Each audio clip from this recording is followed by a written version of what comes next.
শিৱায় নমস্কাৰ বন্ধুসকল পুনৰ এটা গুৰুত্বপূৰ্ণ ভিডিঅ'লৈ স্বাগতম জনাইছোঁ। কৰ্কট ৰাশিৰ জাতক-জাতিকাসকলে 2026 চনৰ আগষ্ট মাহটো কিদৰে পাৰ হ'ব, কেনে ধৰণৰ সতৰ্কতা অৱলম্বন কৰিব, সকলোখিনি তথ্য জানিব পাৰিব। গ্ৰহৰ অৱস্থান কেনেকুৱা ধৰণৰ থাকিব, কোনখিনি ক্ষেত্ৰত অলপ সাৱধান হৈ চলিলে উপকৃত হ'ব, ভাল ইতিবাচক নেতিবাচক সকলোখিনি দিশৰ বিষয়ে আপোনালোকে আমাৰ এই গুৰুত্বপূৰ্ণ ভিডিঅ'টোৰ জৰিয়তে জানিব পাৰিব। যদিহে আপোনালোকে এতিয়ালৈকে আমাৰ চেনেলটো ছাবস্ক্ৰাইব কৰা নাই, ছাবস্ক্ৰাইব কৰি দিব। কমেণ্ট বক্সত ওম নমঃ শিৱায় লিখি দিব।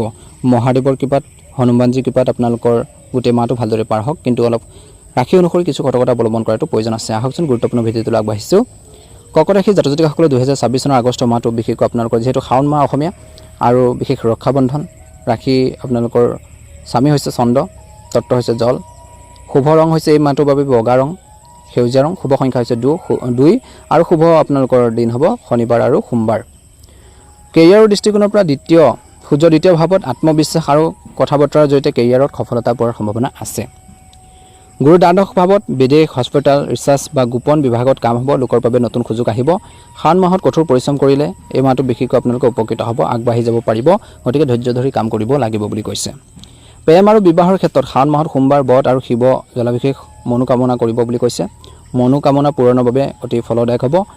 জীৱনসংগীৰ লগত শিৱ মন্দিৰ বা তীৰ্থ দৰ্শন কৰিলে, তীৰ্থযাত্ৰা বা তীৰ্থস্থান দৰ্শন কৰিলে দাম্পত্য সুখ বৃদ্ধি পাব। ৰক্ষাবন্ধনৰ সময়খিনিত ভাই ভনীৰ মাজত মৰম আৰু বন্ধন শক্তিশালী হ'ব, উপহাৰ দিয়ক বুলি কৈছে, উপকৃত হ'ব। স্বাস্থ্যৰ ক্ষেত্ৰত প্ৰাচনতন্ত্ৰ, পেটৰ সমস্যা, বুকুৰ সমস্যা বিশেষ যত্ন লওক বুলি কৈছে। বৰ্ষাৰ বাবে বাৰিষা খাদ্য, কেঁচা পাচলি আৰু দূষিত পানীৰ পৰা আঁতৰি থাকক। মানসিক শান্তিৰ বাবে প্ৰতিদিনে চন্দ্ৰক পানী অৰ্পণ কৰক আৰু ধ্যান কৰক, অতি লাভদায়ক হ'ব। ধন আৰু বিত্তৰ ক্ষেত্ৰত ৰাহুৰ অষ্টম ভাৱত উত্তৰাধিকাৰ, ইঞ্চুৰেঞ্চ, পাৰ্টনাৰশ্বিপত ধন লাভ আহিব পাৰে, কিন্তু ৰিস্কি বিনিয়োগৰ পৰা সাৱধান হ'ব লাগিব।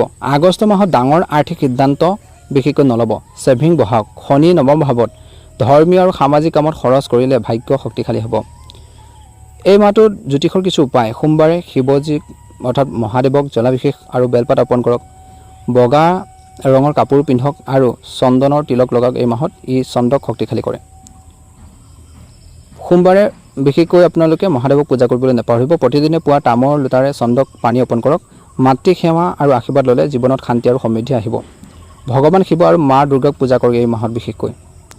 বিশেষকৈ গ্ৰহৰ অৱস্থান সূৰ্য সিংহ ৰাশিত, শাওণ মাহ ৰক্ষাবন্ধন পৰ্ব। ৰক্ষাবন্ধনত ভনীয়েকে ভায়েকক বিশেষকৈ ৰাখি বান্ধিব, উপহাৰ দিব। শাওণৰ প্ৰতি সোমবাৰে বিশেষকৈ শিৱ জলাভিষেক কৰক। বিশেষ পৰামৰ্শ: শাওণ মাহত শিৱ উপাসনা, সোমবাৰে ব্ৰত আৰু সাত্বিক আহাৰ গ্ৰহণ কৰিলে বিশেষ পুণ্য পাব। এই মাহত মাংস মদ ত্যাগ কৰক। গুৰুত্বপূৰ্ণ হৈছে আগষ্ট মাহত বগা ৰং বেছিকৈ ব্যৱহাৰ কৰক। সোমবাৰে নতুন কাম আৰম্ভ বা গুৰুত্বপূৰ্ণ সিদ্ধান্ত লোৱাটো অতি শুভ। জীৱনত 2 সংখ্যাক কোনো নানা ৰূপত আপোনালোকে ব্যৱহাৰ কৰিলে উপকৃত হ'ব পাৰে এই মাহত।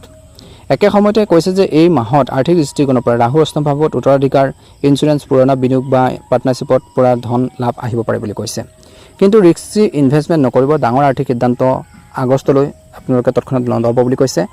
শনি নৱম ভাৱত ধৰ্মীয় আৰু সামাজিক কামত খৰচ কৰিলে ভাগ্য শক্তিশালী হ'ব আৰু ভৱিষ্যতে লাভ হ'ব।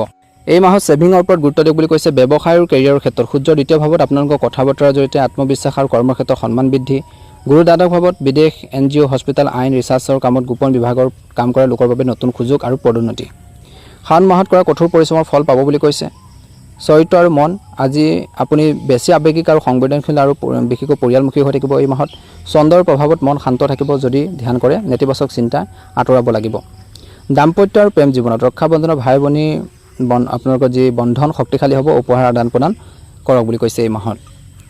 জীৱনসংগীৰ লগত শিৱ মন্দিৰ তীৰ্থ আপোনালোকে যাত্ৰা কৰক, দাম্পত্য জীৱনটো ভাল হ'ব। সেই দৃষ্টিকোণৰ পৰা ঘৰ, গাড়ী, সম্পত্তিৰ বাবে খৰচ হ'ব পাৰে। মাতৃৰ পৰা আৰ্থিক সহায় পাব পাৰে। ৰিয়েল ইষ্টেট, খাদ্য সামগ্ৰী ব্যৱসায় লাভ, কিন্তু অযথা বিলাসিকতাত ধন খৰচ বেছি নকৰিব। ব্যৱসায় আৰু কেৰিয়াৰৰ ক্ষেত্ৰত এই মাহত বিশেষকৈ কৈছে যে চাকৰি লোকসকলৰ অফিচত কামৰ চাপ থাকিব। ছিনিয়ৰ আৰু সহকৰ্মীৰ পৰা সহায় পাব। ঘৰৰ পৰা কাম কৰাৰ সুযোগ আহিব পাৰে বুলি কৈছে। ব্যৱসায় দৃষ্টিকোণৰ পৰা খাদ্য, গোন্ধজাত সামগ্ৰী, জল অৰ্থাৎ পানী ব্যৱসায় কৰা সকলৰ বাবে ইম্পৰ্ট এক্সপৰ্টৰ ব্যৱসায় লাভ, নতুন ক্লায়েণ্ট পাব পাৰে বুলি কৈছে। ছাত্ৰ ছাত্ৰীসকলৰ বাবে এই মাহত পঢ়া শুনাৰ ক্ষেত্ৰত মন বহিব। মাতৃ আৰু শিক্ষকৰ পৰা সহায় পোৱাৰ সম্ভাৱনা আছে। চৰিত্ৰ আৰু মন: বিশেষকৈ আগষ্ট মাহত কৰ্কট ৰাশিৰ লোকসকলৰ কৰ্কট ৰাশিৰ জাতক-জাতিকাসকল বহুত বেছি আৱেগিক হৈ থাকিব। ঘৰুৱা আৰু যত্নশীল হৈ থাকিব। পৰিয়ালৰ প্ৰতি মৰম থাকিব তেওঁলোকৰ। দাম্পত্য জীৱনত, বৈবাহিক জীৱনত জীৱনসংগীৰ লগত ঘৰখনত সময় কটাব। একেলগে বিশেষকৈ ৰান্ধি খাব পাৰে বুলি কৈছে বা মুভি চাবলৈ যাব পাৰে। সম্পৰ্কত মৰম বৃদ্ধি কৰিবৰ বাবে চেষ্টা কৰক। প্ৰেমৰ ক্ষেত্ৰত পাৰ্টনাৰক ঘৰলৈ নিমন্ত্ৰণ কৰিব পাৰে বা ঘৰখনৰ বিষয়ে আলোচনা হ'ব। প্ৰস্তাৱৰ বাবে ভাল দিন, ভাল মা বুলি কৈছে। পৰিয়ালত মাতৃৰ লগত সম্পৰ্ক ভাল হ'ব, বিশেষকৈ মধুৰ হ'ব, ঘৰখনৰ সুখ শান্তি থাকিব বুলি কৈছে। স্বাস্থ্যখনতে ভালে থাকিব, কিন্তু পেটৰ সমস্যা, বুকুৰ সমস্যা, চৰ্দি কাহৰ প্ৰতি সাৱধান হওক। বৰ্ষাৰ বাবে বৰ্ষাকালত বিশেষকৈ যিহেতু বাৰিষা এই সময়খিনিত বিশেষকৈ বাহিৰৰ খাদ্য আপোনালোকে নাখাব, পানী বেছিকৈ খাওক। পাৰিবাৰিক দৃষ্টিকোণৰ পৰা ঘৰখনৰ শুভ কামৰ আলোচনা হ'ব পাৰে। মাতৃৰ আশীৰ্বাদ লওক, ঘৰখনৰ সা সজ্জাৰ বা নতুন বস্তু কিনাৰ পৰিকল্পনা হ'ব পাৰে। গুৰুত্বপূৰ্ণ কাম, ইম্পৰ্টেণ্ট ৱৰ্কছ হৈছে এই মাহৰ বাবে ঘৰ কিনা বেচা, গৃহ প্ৰৱেশ, নতুন বাহন কিনা, প্ৰপাৰ্টি কাগজ পত্ৰৰ বাবে শুভ 9টাৰ পৰা 11টা বজাৰ ভিতৰত কৰিব পাৰি।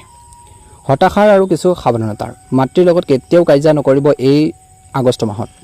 সম্পত্তিৰ কাগজ পত্ৰ চহী কৰাৰ আগতে ভালকৈ আপোনালোকে পঢ়ি চাব। যদিও নাজানে, জনা শুনা মানুহৰ পৰা পৰামৰ্শ ল'ব, গাইডেন্স ল'ব, কেনেকৈ গ'লে উপকৃত হ'ব, গুৰুত্ব দিব। ৰাতি বেছিলৈকে আপোনালোকে সাৰ পাই নাথাকিব, বেছি আৱেগিকো নহ'ব।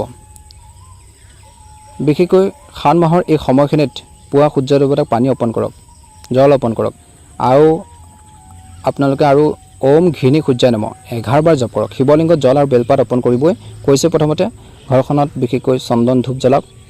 ছুটি যাত্ৰা আৰু ঘৰখনৰ কামৰ বাবে যাত্ৰা শুভ। দূৰৰ যাত্ৰা আপোনালোকে এৰিব লাগে। যাত্ৰাত মাতৃৰ লগত থাকিলে ভাল হ'ব, মাতৃৰ পৰামৰ্শ যদি লৈ আগবাঢ়ে ভাল হ'ব। সফলতাৰ কিছু চাবিকাঠি হৈছে বিশেষকৈ এই আগষ্ট মাহৰ বাবে কৰ্কট ৰাশিৰ লোকসকলৰ বাবে ঘৰুৱাৰ সুখ, মাতৃৰ আশীৰ্বাদ প্লাছ শান্তি, ই আপোনালোকক সফল কৰিব। শুভ ৰং কৈছে আপোনালোকক, শুভ দিশকেইটা কৈ দিওঁ, উত্তৰ আৰু পশ্চিম দিশ। মান সন্মানৰ ক্ষেত্ৰত সমাজত আপোনালোকৰ বিশেষকৈ পৰিয়ালপ্ৰেমী স্বভাৱৰ প্ৰশংসা হ'ব। ঘৰুৱা অনুষ্ঠানত অংশগ্ৰহণ হ'ব। নতুন আৰম্ভণিৰ বাবে ঘৰখনৰ আচবাজ কিনা, বিশেষকৈ ৰন্ধন কৰাৰ নতুন ৰেচিপি চেষ্টা কৰাৰ বাবে ভাল দিন, ভাল মাহ। অফিচৰ পৰিৱেশটো কেনে থাকিব? বিভিন্ন কামৰ লগত জড়িত লোকসকলৰ বাবে এই মাহটো কৰ্মক্ষেত্ৰত শান্তি থাকিব। সহকৰ্মীৰ লগত মিলা প্ৰীতি ৰাখক। ঘৰখনৰ কথা অফিচত একেবাৰে ক'ব নালাগে। কিছুমানে আপোনালোকৰ ঘৰখনৰ দুৰ্বলতাখিনি সুবিধা ল'ব পাৰে, সেইখিনি ক্ষেত্ৰত ধ্যান ৰাখক বুলি কৈছে। পাৰ্টনাৰৰ বাবে নিজকে ৰান্ধি খুৱাওক। ঘৰখনৰ পৰিৱেশটো সম্পৰ্ক গভীৰ হ'ব। 10 মিনিট চকু বন্ধ কৰি চন্দ্ৰক মনত ভাবি ধ্যান কৰক, মন শান্ত হ'ব। সম্পৰ্কৰ দৃষ্টিকোণৰ পৰা আগষ্ট মাহৰ বাবে কৰ্কট ৰাশিৰ জাতক জাতিকাসকলৰ মাতৃ, পত্নী আৰু ভগ্নীৰ মাজত সম্পৰ্ক আটাইতকৈ গুৰুত্বপূৰ্ণ, তেওঁলোকক সন্মান দিয়ক বুলি কৈছে। সফলতাৰ কেৰিয়াৰৰ ক্ষেত্ৰত 75% আছে কিন্তু এই মাহত। পৰিয়ালৰ ক্ষেত্ৰত 90%, প্ৰেমত 85%, স্বাস্থ্যৰ ক্ষেত্ৰত 65%। গতিকে স্বাস্থ্য পাতিৰ ক্ষেত্ৰত কিন্তু এই মাহত গুৰুত্ব দিব। টেনশ্যন কমাৰ কিছু উপায় হৈছে আগষ্ট মাহৰ বাবে আপোনালোকৰ ঘৰখনত সময় কটাওক, মাতৃৰ লগত কথা কওক, কথা পাতক, সুখ দুখৰ কথা পাতক, শান্ত হৈ আপোনালোকে সংগীত শুনক, নিজৰ ভাল লগা গান শুনক, ভাল হ'ব। উচিত সময় কৈছে ৰাতিপুৱা 9টাৰ পৰা 11টা বজাৰ সময়খিনিত। বিবাদৰ ক্ষেত্ৰত যদি ঘৰখনত কোনো বিবাদ হৈ আছে, তৰ্ক পেচাল হৈছে, তেন্তে সেইখিনি মাতৃৰ জৰিয়তে, নিজৰ মাৰ জৰিয়তে সেইখিনি সমাধানৰ বাবে চেষ্টা কৰক। ঘৰখনত বগা ৰঙৰ বস্তু বেছিকৈ ব্যৱহাৰ কৰক, ই চন্দ্ৰৰ শক্তি বঢ়াব। মাহটোৰ কিছু উপায় হৈছে আগষ্ট মাহৰ আৰম্ভণিতে কৰ্কট ৰাশিৰ লোকসকলৰ পৰিয়াল আৰু ঘৰখনৰ সুখৰ বাবে ভাল সময়। 2 তাৰিখৰ পৰা ইয়াৰ আৰম্ভণি হ'ব বুলি কৈছে। ঘৰখনত ইতিবাচক পৰিৱেশ আপোনালোকে বজাই ৰাখিবৰ বাবে চেষ্টা কৰিব লাগিব। কৰ্কট ৰাশি 2 আগষ্টৰ পৰা বিশেষকৈ আপোনালোকৰ বহুত বেছি শুভ বুলি কৈছে। ঘৰ মাতৃ আৰু মানসিক শান্তিৰ বাবে ঘৰতে সুখ বিচাৰি পাব। মাতৃক সন্মান কৰক। আপোনালোকৰ গোটেই আগষ্ট মাহটো ভালদৰে পাৰ হ'ব। শিৱ আৰু চন্দ্ৰৰ কৃপাত আপোনালোকৰ সকলোৰে 2026 চনৰ আগষ্ট মাহটো ভালদৰে পাৰ হওক, মনৰ ইচ্ছাবোৰ পূৰণ হওক। যদি আপোনালোকে এতিয়ালৈকে আমাৰ চেনেলটো ছাবস্ক্ৰাইব কৰা নাই, ছাবস্ক্ৰাইব কৰি দিব। কমেণ্ট বক্সত ওম নমঃ শিৱায়, ওম নমঃ শিৱায় লিখি দিব। ভিডিঅ'টো চাই কেনে পালে জনাব। ভাল লাগিলে নিশ্চয়কৈ লাইক এটা কৰিব। পাৰিলে পৰিয়ালবৰ্গলৈ ভিডিঅ'টো শ্বেয়াৰ কৰি দিব। কমেণ্ট বক্সত ওম নমঃ শিৱায় লিখি দিব। ধন্যবাদ।